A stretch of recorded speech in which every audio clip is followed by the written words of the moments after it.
નમસ્કાર વહાલા વિદ્યાર્થી મિત્રો, આજના આ વિડીયોમાં આપણે જોવાના છે ધોરણ 11 ગુજરાતી વિષયનું દ્વિતીય પરીક્ષા માટેનું મોસ્ટ આઈએમપી પેપર સોલ્યુશન આજના આ વિડીયોમાં જોવાના છીએ।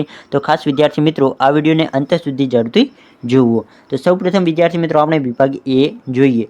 તેમાં વિદ્યાર્થી મિત્રો સૌપ્રથમ તમને જોવા મળશે નીચે આપેલ વિકલ્પોમાંથી યોગ્ય વિકલ્પ પસંદ કરી જવાબ લખો।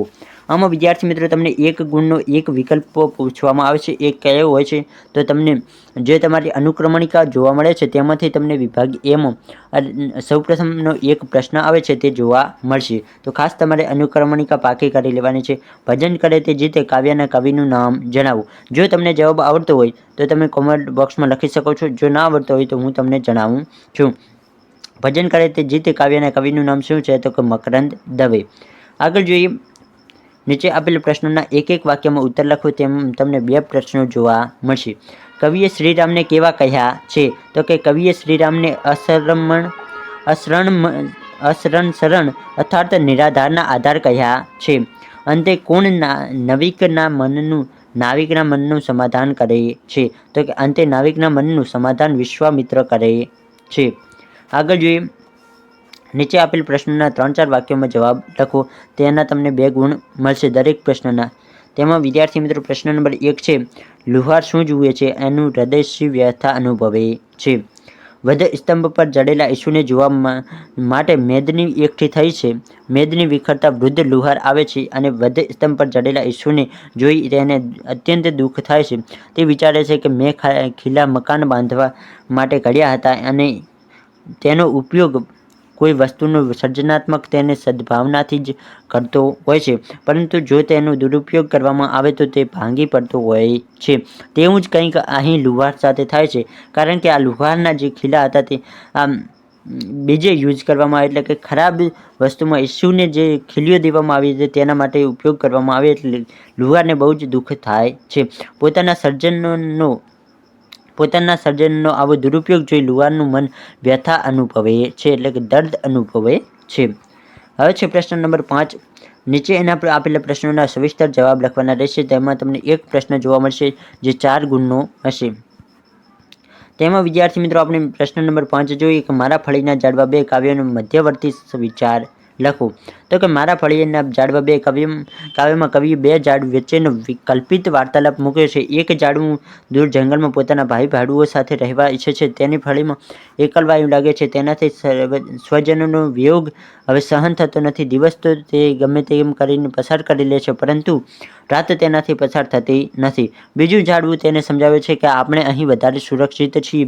ત્યાં જંગલમાં ઓચિંતા કઠિયારા આવી કુહાડના ઘા મારીને આપણને ઈજા પહોંચાડી શકે છે, પરંતુ અહીં જેને આપણને સાચી પાણી સિંચીને ઉછેર્યા એમને તરફ આપણું કર્તવ્ય બને છે। તેમને આપણા ફળ અને છાંયો આપવા જોઈએ।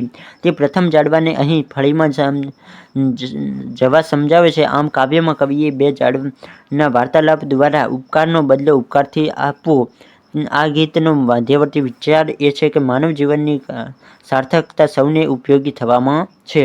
એટલે કે કવિ આ 2 ઝાડવા દ્વારા આપણને સમજાવવા માગે છે કે જ્યારે કોઈ આપણા ઉપર ઉપકાર કરે છે તો ત્યારે આપણે પણ તેને કંઈક સારું કામ તેના માટે કરવું જોઈએ। એટલે કે જે આ 2 ઝાડવા છે તેમાંથી એક ઝાડવું જંગલમાં જવાની વાત કરે છે, પરંતુ બીજું ઝાડવું તેને સમજાવે છે કે અહીં આપણને જેણે મોટું કર્યું છે, જેણે આપણા માટે આપણને દરરોજ પાણી પાઈને મોટું કર્યું છે, તો આપણે એને કંઈક આપવું જોઈએ। આપણને તેણે મોટું કર્યું છે તો આપણે હવે તેને છાંયો અને ફળ તે વ્યક્તિને આપવા જોઈએ। હવે આગળ જોઈએ વિદ્યાર્થી મિત્રો વિભાગ બી। હવે વિભાગ બીનું સોલ્યુશન જોઈએ। તેમાં પણ નીચે આપેલ વિકલ્પોમાંથી યોગ્ય વિકલ્પ પસંદ કરી જવાબ લખો। 1 ગુણનો એક પ્રશ્ન હશે। સ્ટેચ્યુ રમવાની મજા ગધના લેખક કોણ છે તો તેમાં જવાબ આવશે અનિલ જોશી। હવે જોઈએ નીચેના આપેલા પ્રશ્નોના એક એક વાક્યમાં ઉત્તર લખો। તે 2 ગુણના 2 પ્રશ્નો તમને જોવા મળશે। જીભ દ્વારા કયા 2 મોટા કાર્યો થાય છે તો કે એક બોલવાનું અને બીજું સ્વાદ ચાખવાનું 2 મોટા કાર્યો થાય છે। પ્રશ્ન 8, રમણીકલાલના પરિવારમાં કોણ કોણ હતા તો કે રમણીકલાલના પરિવારમાં પત્ની, એક પુત્ર અને એક પુત્રી હતા।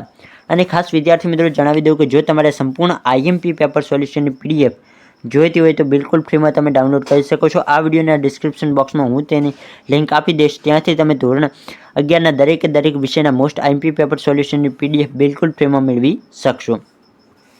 નીચે આપેલા પ્રશ્નોના 3-4 વાક્યોમાં જવાબ લખો તો તે 2 ગુણમાં હશે. કે શાસ્ત્રીનો જીવન સિદ્ધાંત અને જીવન આદર્શનો શો હતો?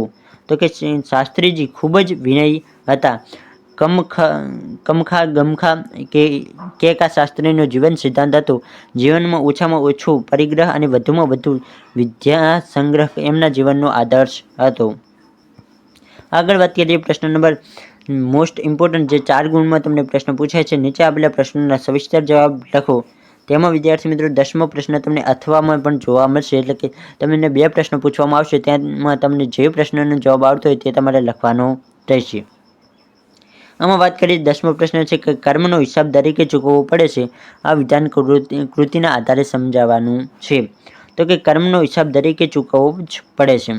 આ વિધાન રમણીકલાલના જીવન માટે એકદમ સાચું ઠરે છે. રમણીકલાલને 24 વર્ષની યુવાન વયે ફોરેસ્ટ ઓફિસરની નોકરી મળે છે. તેમને પત્ની તથા 1 પુત્ર અને 1 પુત્રી એમ 2 સંતાનો હતા. તેમનું પોસ્ટિંગ વઘઈમાં હતું. રમણીકલાલને રહેવા માટે સરકારી બંગલો, નોકર ચાકર, ડ્રાઈવર સાથે જીપ જેવી સુખ સુવિધાઓ મળી હતી. સરકારી નોકરી ઉપરાંત તેઓને સાગના લાકડાની 2 નંબરની પણ પુષ્કળ આવક આવતી હતી. રમણીકલાલ પર સત્તા અને સંપત્તિનો નશો હતો.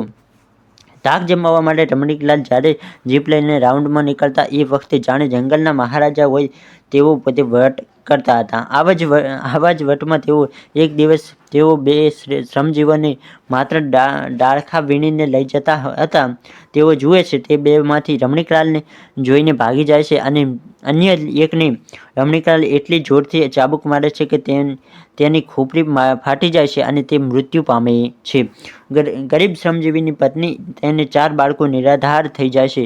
શ્રમજીવીની પત્ની કલ્પાંત કરતાં કરતાં તેમને તેમનું ધનોત નીકળી જશે તેવું શ્રાપ આપે છે.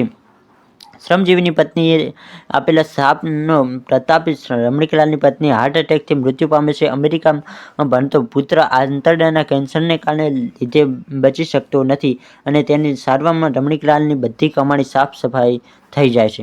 વેરાવળમાં પરણાવેલી તેમની દીકરીના પતિનું પણ મૃત્યુ થઈ જાય છે. જુવાન જોધ દીકરી વિધવા થઈ જાય છે. પૈસાની લાલચમાં સસરિયાવાળા તેને સળગાવી દે છે અને અંતે તેનું પણ મૃત્યુ થઈ જાય છે. આમ રમણીકલાલને પોતાની પુત્રીનું મોઢું પણ જોવા મળતું નથી. આમ જુવાનીમાં કરેલા ક્રૂર કર્મોનો બદલો રમણીકલાલને ગડપણમાં ચૂકવવો પડે છે. કર્મનો હિસાબ દરેકે ચૂકવવો પડે છે. આ વિધાન દ્વારા આપણને જીવનમાં શીખવા મળે છે. તો કે આ વિધાન દ્વારા આપણને ઘણું બધું શીખવા મળે છે કે આપણે જે અત્યારે કર્મો કરીશું તેનું ફળ આપણને આ જ જીવનમાં મળવાનું છે. તો ખાસ આપણે ધ્યાન રાખીને જે પણ કર્મો કરીએ તે આપણે આપણા જીવનમાં હંમેશા સારા કર્મો જ કરવા જોઈએ. આ પ્રકરણ દ્વારા આપણને શીખવા મળે છે. આમ તમે આ પ્રશ્નનો જવાબ લખી શકો છો. તો આ વિદ્યાર્થી મિત્રો તમને આ વિડીયો પસંદ આવશે. વિડીયો પસંદ આવે તો વિડીયોને લાઈક કરો. આપણી YouTube ચેનલને જરૂરથી સબસ્ક્રાઈબ કરો. ફરી મળી કોઈ નવા વિડીયો સાથે. ત્યાં સુધી આવજો.